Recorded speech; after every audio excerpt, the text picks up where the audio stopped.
Hello, my name's Greg Milner. Anything to do with your bridal work or general floristry, the skill of flower arranging, or your flower knowledge of flowers, and there's two different covers on this one, I would certainly recommend because it's absolutely full of information and different techniques. Now, I'm going to actually make a trail bouquet. We've wired up, so preparation is done. Now a trail actually falls from the hand, so you can use longer stems on your flowers if you choose to. But in this instance, I've chosen not to. So we've got either way, depending on how you want the structure to work. But we need to build this up and start with the highest or tallest of any variety towards your centre line. So I've got Nandina and a Cubra. We're just building this down to a centre vein. Now, if you're using stems, you can drop from the junction point, but with a trail, the hand is actually supposed to be seen when this is being held.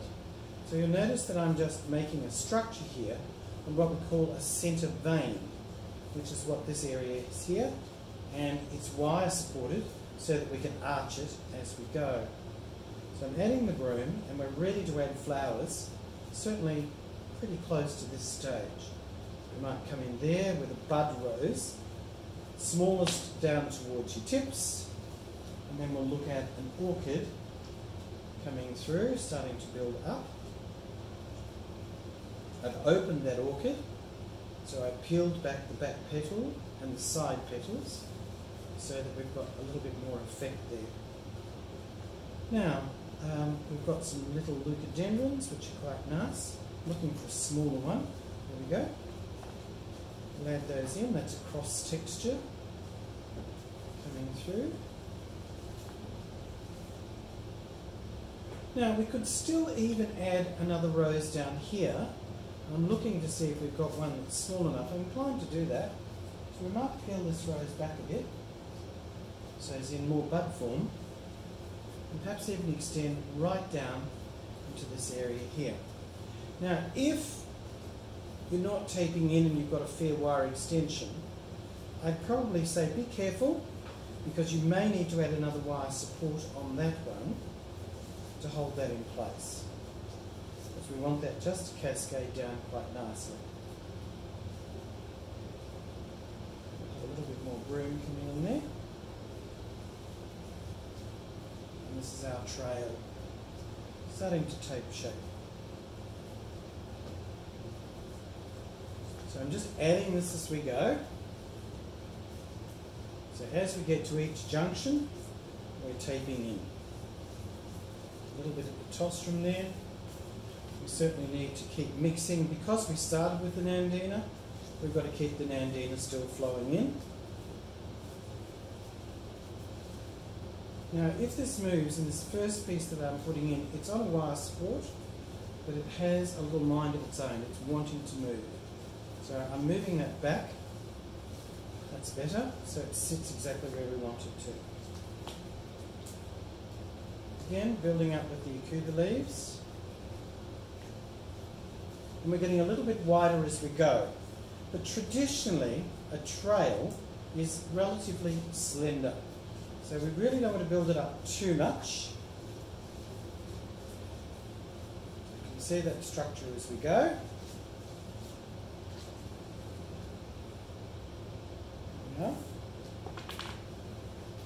Now I'm going to add another rose coming in. Tape that in. Now your taping is continuous. Another orchid. Now if it was a small trail, we're almost getting to the stage where we could say, well, it's perhaps large enough. We're almost at finishing stage. It depends on the height of the person holding this and really how far they want it to trail down. But this, as a trail, it's literally an extension of the arm. And that's the way to view this, because it's held with the handle up into the hand. Just be mindful, I've mentioned it, where you've put things in, you can't just sort of stop and go, oh gee, there was a piece of gypsophylla at the end. I haven't put it anywhere else. you've got to keep that going as a continuum so that it continues to balance through your bouquet. Now, that extra one that I put in does need an extra wire support. I won't do that on tape, but I'd take that out and I would actually add a little bit more to that to stop that, because if that touches the dress, and it will do during the handling, put up, you know, they pick it up, they put it down, we're going to have troubles with that. So keep taping in. Okay, that's flowing down, which is quite nice. Alright, so a little bit of pitostrum at the top. Take that in. Yes, if you do see that sort of movement, you've got warning bells, because if it moves whilst you're making it, it's also going to move when it's being held. So here we go with this continuum. Alright, now if you've got a damaged orchid, just a little tip here, let's say it's damaged, you could actually take the damaged sections off. There we go. We could use those partially if we cut them, but you can actually feed them if you want more volume. So we can just add this now at this point. By putting it in and tucking it in, you're actually creating more volume to an area, and it would not be noticeable that that flower actually had some damage. So that's a little tip as you go along. Right, now I'm just going to put the last at the top here of the leucodendrons, and perhaps one more orchid. And I've just put a couple of little early cheers on that as an extra finish. Okay, so our Cuba leaves.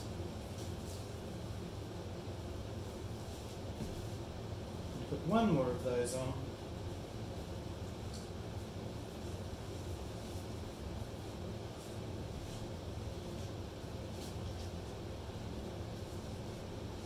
And just a little overturn finish.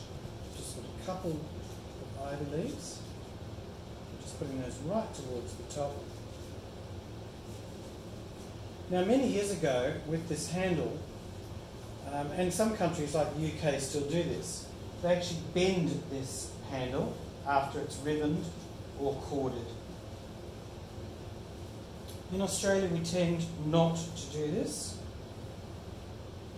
So I'm going to cut this and show you how this would be held. Ooh, couldn't find where I put my cutters. What have I done with them? Yeah, well, there you go. I'll put them down somewhere. Okay, so perhaps I'll take to the end.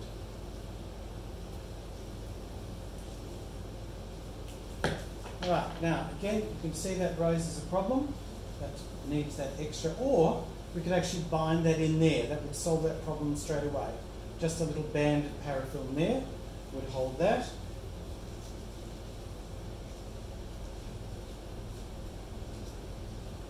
You can also use your Cuba leaves and you can fold them, and that's quite a nice look too.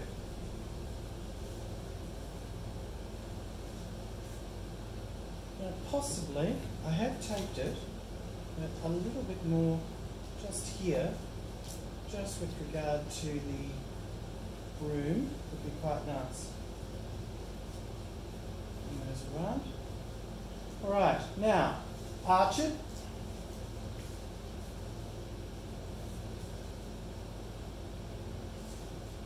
Pull it back a bit.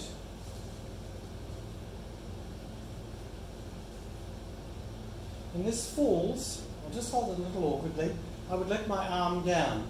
But this falls from the hand, and that is a trail, and the hand, you should be able to see this section of the hand. And there's your trail, and it extends back to the body. It can be held to the hip. I don't know whether you can see that, but generally it's held almost at arm's length. So it's just meant to be an extension of the arm, and that's a traditional trail.